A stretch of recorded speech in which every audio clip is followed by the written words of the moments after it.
thank the players for joining us. Jan, appreciate you being here. And may I ask, I think the question is, what happened with this mistake that you made? No, well, actually, I couldn't imagine there is actually a way which exists to blunder in this position. Yeah, like it's the position was somewhat between like slightly better and much better. We were, I mean, during the most of the game. Perhaps I could play something like before after a3, yeah, just more a direct approach, and I think it would be like I wouldn't rule it like as crushing, but very promising. But I guess after a3, I mean, okay, this provides some more chances for black to hold, but still it's pretty one-sided. Yeah, but somehow, yeah, I think this bishop d7, bishop e8, black is trying to stabilize, and actually I was quite happy to find this idea queen e1 and just get a pawn into the endgame. But yeah, I mean, of course, like c5 is, is even funny that okay, there is a way to blunder this position in one move, but yeah, who could know? You spent, it seemed, about 18 minutes before you came back to the board after Magnus played the move c6. What was the time spent? Well, I was trying to calculate if there were like any practical chances, and perhaps there is no big difference there to calculate sitting at the board, so in the room. But yeah, the best I could produce was okay, this I don't know, rook b6 c5 idea, but it's far from anything realistic, of course. After you played c5, how long did it take to occur to you that c6 was possible? Until it was played, okay, I was quite happy. Also, the problem that c6 idea never works while my pawn is on c4. So yeah, just some insanely bad luck. So just to clarify, so you didn't notice c6 until Magnus played it? Indeed. I see. Your feelings now about the match situation, given 5 games to go? It's worse than I expected. I would like to know Magnus's thoughts on this. Did he expect c4, or was it out of the blue? No, I mean, you expect everything, but obviously it was a slight surprise. Now, on some questions, you must have been genuinely shocked when you saw the move c5 appear and you saw you could play c6. Yeah, it was pretty absurd. So I thought I was doing fairly okay, and then knight e5 followed by knight g4 was actually a blunder, since I hadn't seen queen e1. I was considering all the other queen moves that don't trade queens. I thought I'd fortify my knight with h5, and I thought I'm better. And then queen e1 was a shock at first, because I realized I'm just losing a pawn. But I quickly stabilized and evaluated the position as just probably pretty clear draw at that point, and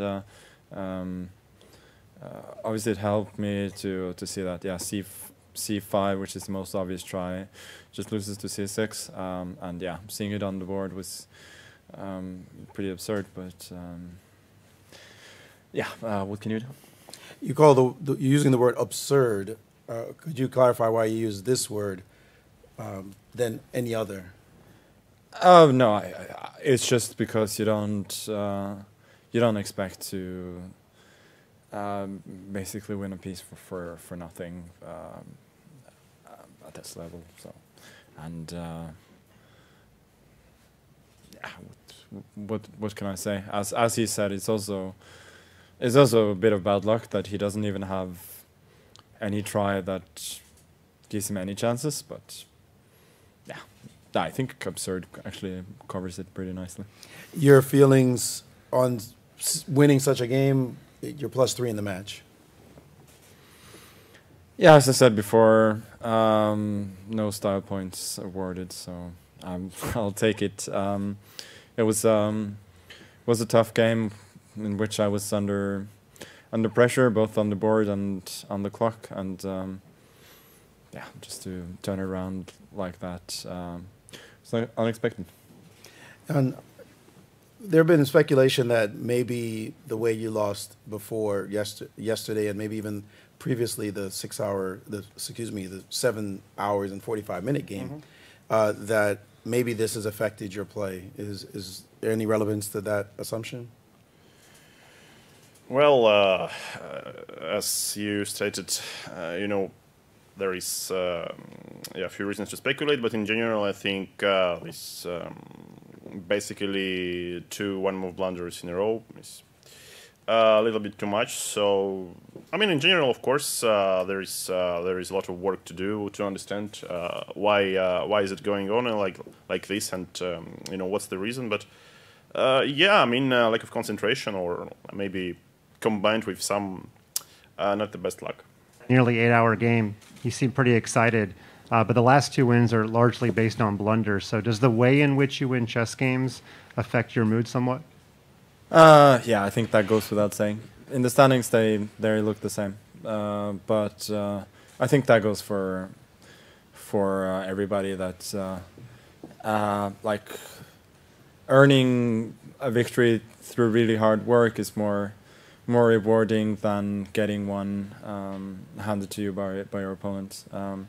Actually, that's not the case. But for everybody, I definitely feel a lot more satisfied with when I actually win a good game. But I'll take it. Question to Jan. I asked you on Sunday, how do you rate your performance that day? Then you said, I'm sorry. What do you say today, Jan, about your performance? Well, until move c5, I think it was overall good. Somehow it's quite interesting, yeah, that you can blunder such position in one move. So it's difficult to sum up things here. How do you feel right now? It's been better before. You were kind of shaking your head after the blunder. Did you, in a way, have conflicting emotions after that?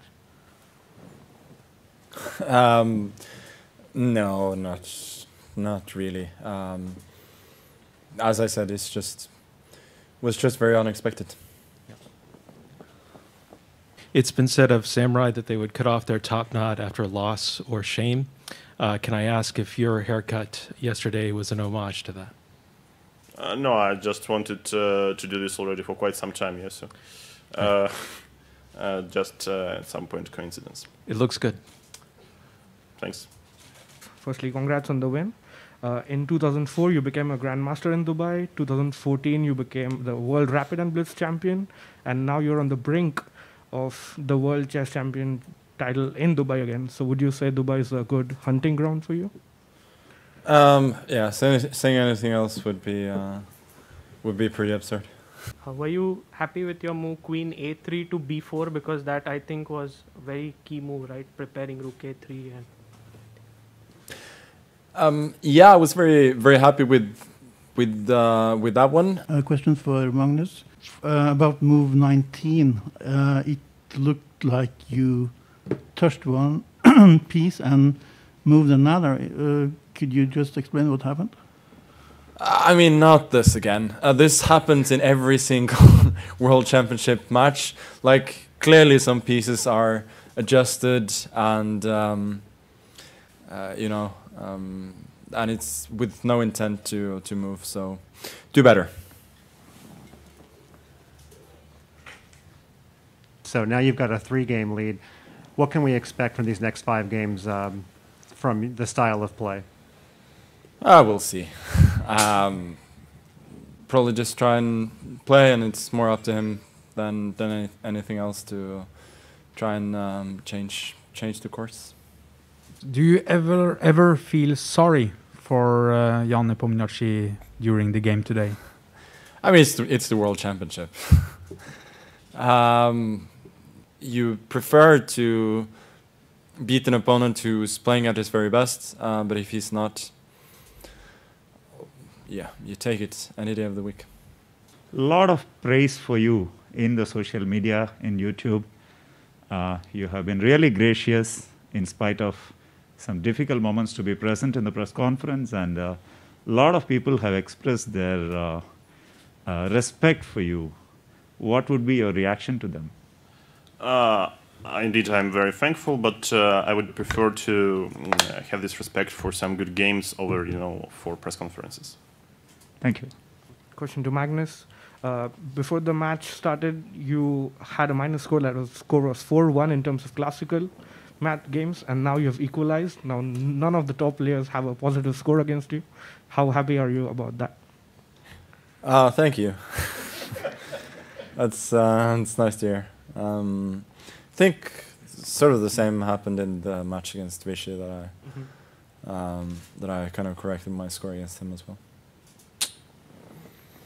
Question to Ian. You had Sergey joining in yesterday from Moscow. How was it having him by your side in person for the match?